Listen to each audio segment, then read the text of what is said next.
Module 4 of DP-201 will have a focus on security design considerations. Chris, let's dive into security. Yes, sure.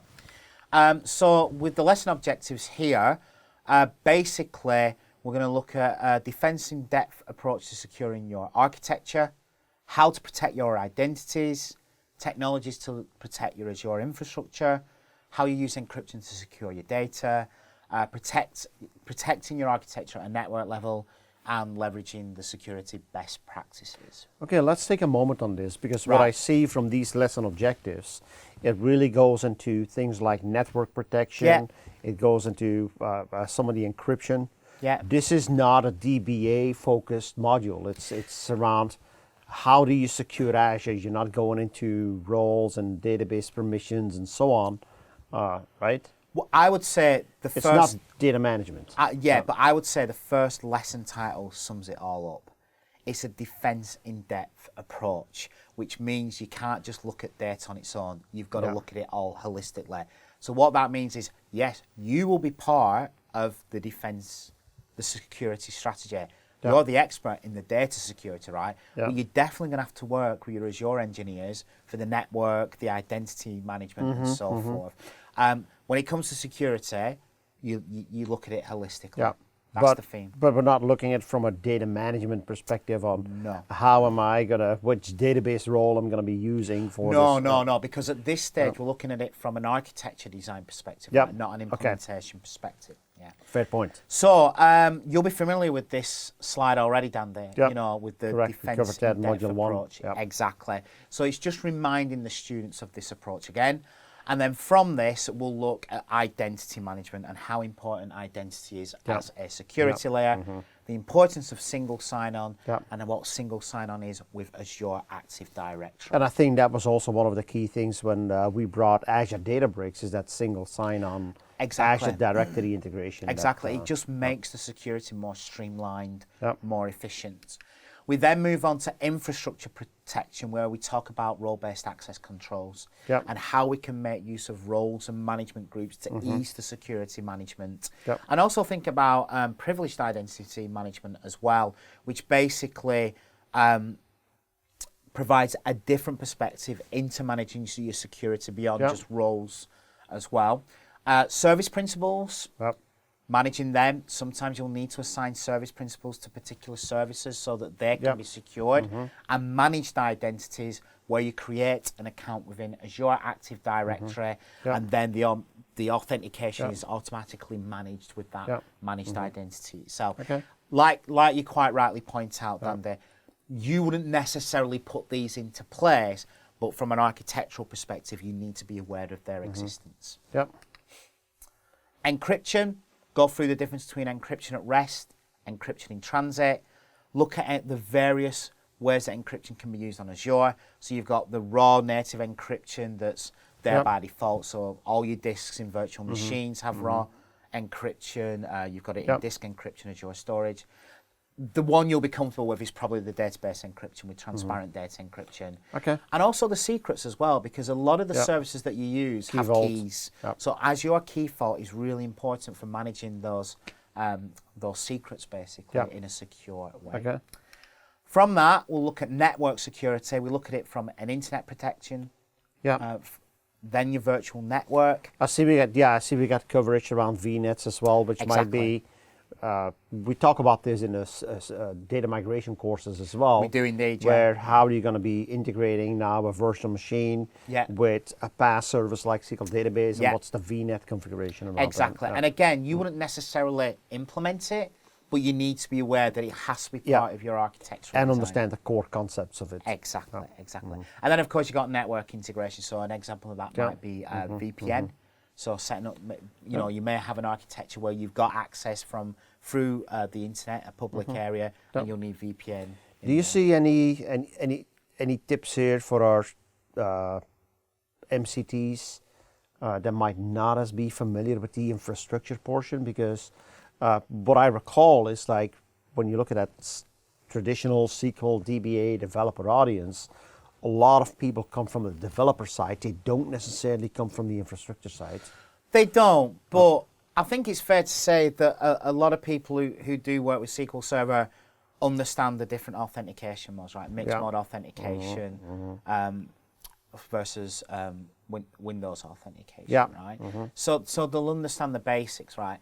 And even to configure that, you didn't need to know the ins and outs Yeah. of single sign-on and Kerberos within Yeah, Active but what I mean is Directory. like we're getting here like VNets and endpoints, security and so on. That might be an area, but they probably want to look in terms of preparation to have a peek on the learning Oh, paths that we sorry. have. Now I understand. I would definitely direct them to the Azure Fundamentals Yeah, to yeah, provide insights into that area. So yeah, there's a lot in Azure Fundamentals that can help provide you with the backup information that you need to do this module. Sorry, I misunderstood the question. No problem. So application security, right? At the end of the day, going through all that security assessment, you want to consider it with your application as well. So things you need to consider: having a security development lifecycle within your application development, okay? Sometimes your devs may need to speak to you with regards to access to data stores, how they're gaining access to that. Maybe you do that in the form of operational security assessments. I hope you do. Ask your students if they have any advisory boards surrounding this when they're undertaking projects or undertaking changes to solutions that may already be operational. Identity as a perimeter, remember how we talked about identity being an important for security? It can be done there at the perimeter layer as well. Ultimately, what's your last line of defense for data? It depends on the technology, of course. If it's SQL database, it'll be transparent data encryption, as an example. And what about your key and secret storage? Where you're going to put them? How you're going to manage that? What happens if you need a third-party accessing your systems, right? How are you going to? So, for example, you use a shared access signature within Azure Blob. What you start to realize really with DP-201 why it's important to understand and have done DP-200. Because a lot of all this stuff we've covered already. Okay, what about the lab? The lab is basically applying everything that we've looked at again to the case study. So we've got two objectives in this lab.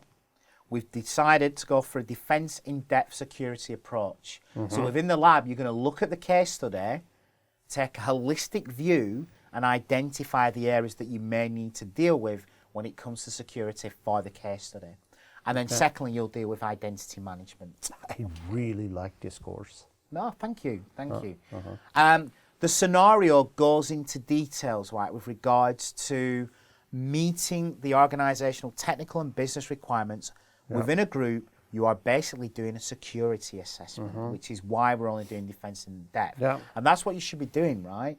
When you're looking at architectures, you're doing a gap analysis. What have you got today?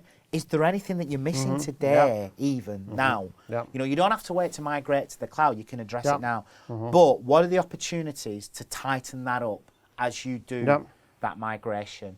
You need to be able to justify your choices as a team. That's important for the review. And you're encouraged to use references such as the Microsoft documentation. And that's one thing about this this course as a whole. Encourage your students to go out to those resources during the lab. The review questions, again, look at the answers that are given by each group. It'd be interesting to see where the common ground is between all the groups. What are the differences? And that might be totally depending on who do you have in your audience. Exactly. It goes back to the point, right, that cross-pollination of different experiences provides that diversity within the classroom that helps you learn, right? That's the whole point. You know where I really see an opportunity with this design course is I might take people through the implementation first. And then the design course, if I'm in the business of doing training and consulting, is really take them to the design course and then look at an opportunity for, hey, now let's go apply this to your business scenarios and really get in to a customer and do these whiteboard design sessions. Exactly. I know that some of our MCTs out there do half training, do half consultancy. They feel free to use It's a great this. opportunity. Yeah, exactly. Who should be involved in the design process for authentication? Again, just accounting for the fact that you should not be a single shot making all the decisions for security. You should be talking to other members of the IT team and the wider business. And are there other security areas that should be considered in depth? Look, with any of these lab reviews, there's no right or wrong answers. Yep. There's just different perspectives. Essentially, what you're looking for is the learnings in those perspectives to move forward. Cool. Okay. You go through the module review. I then ask that you advise your students after the course to go and visit the Azure Security Centre. Yep. That's where they can keep track of the latest security updates on the products that are of interest to them. Fair point. Okay. And that would wrap up the security module. Yeah, very well done. Thank you. So as we're done with security, let's move on to the next module.